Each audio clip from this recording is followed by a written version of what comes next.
Hey, customers have been calling and asking, what's this National Association of Realtors lawsuit and how does it affect me buying a house? So I thought I'd make this video to try to simply explain what's going on here.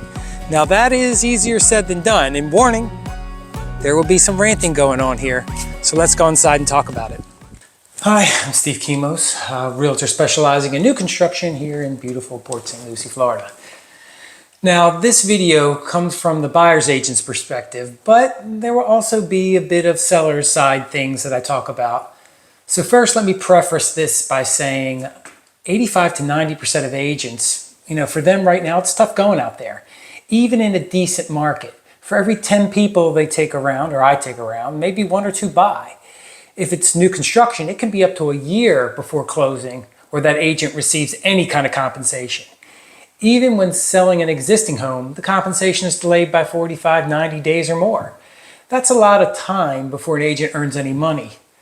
Furthermore, just even getting 10 customers is a feat in itself. Realtors spend thousands on marketing and fees just to have the opportunity to meet 10 customers. Now, I also want to dispel the myth that realtors are laughing all the way to the bank. In fact, the average real estate agent makes $44,000 to $70,000 a year, with most in Port St. Lucie making around $50,000 to $60,000. Now there's a very small percentage of earners that earn $140,000 to $500,000, but that is a small percentage. So this lawsuit wasn't to control the runaway crazy high salaries of agents. They're just not that high.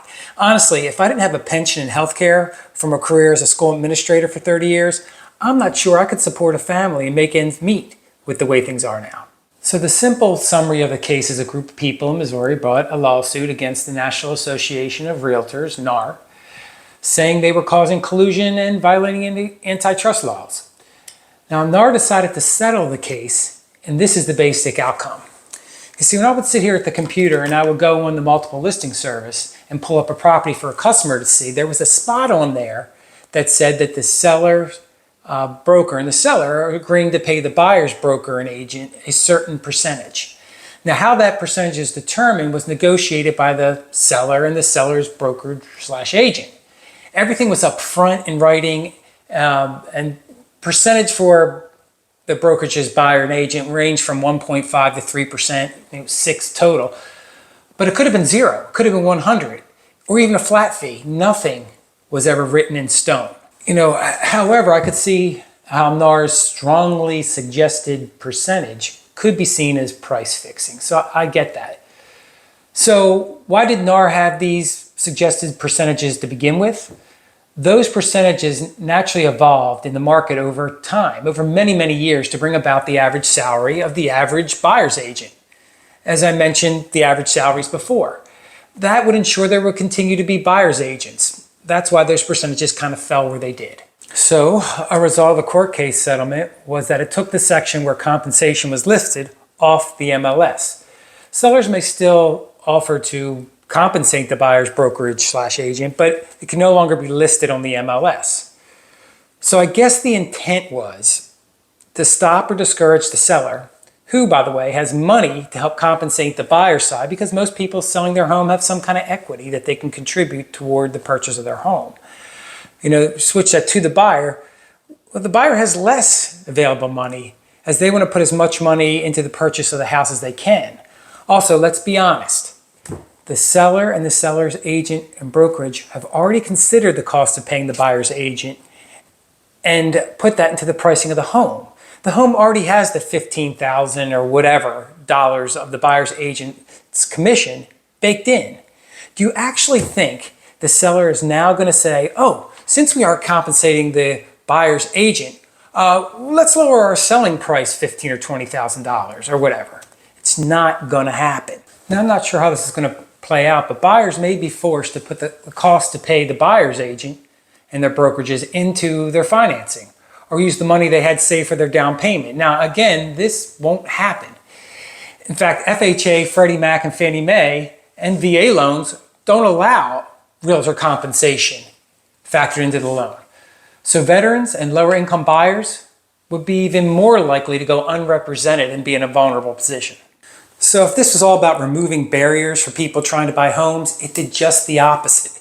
It made it harder for people, especially first-time buyers, to buy homes.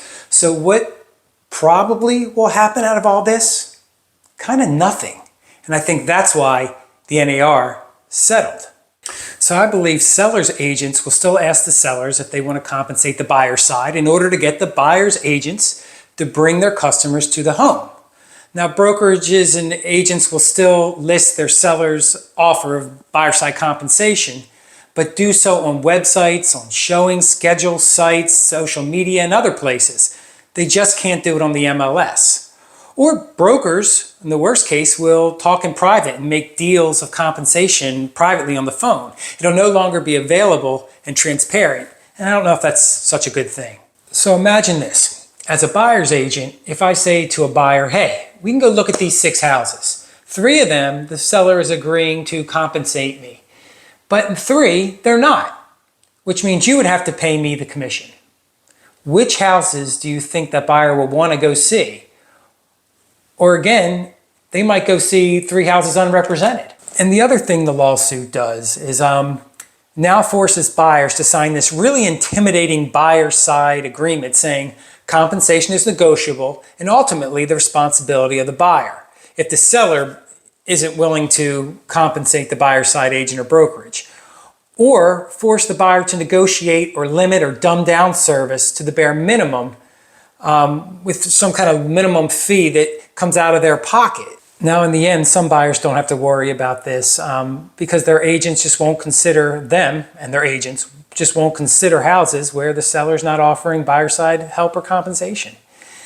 In my opinion, this whole thing was a waste of time. It may have forced buyers' agents to be more forthright and list the benefits of being a buyer's and representative, but it didn't fundamentally change the system to make it better for anyone. You know, people can still negotiate on both sides. They can still negotiate seller to buyer to pay the agents. That hasn't changed. You know, just to put this out there, I still have some issues with the way agents and brokerages are compensated. Some of that is really counterintuitive to me. But to say that here might make a bunch of brokers and agents very unhappy with me. But in a private conversation with customers, I have no problem, you know, sharing my thoughts on compensation. So those are my thoughts, and I tried to simplify the 2 areas of the lawsuit that will affect us the most. If you have any questions on the subject, feel free to call me. My information is on the screen and in the description below. And remember to like and subscribe if you got anything out of this video, and I'll see you in the next one. Bye.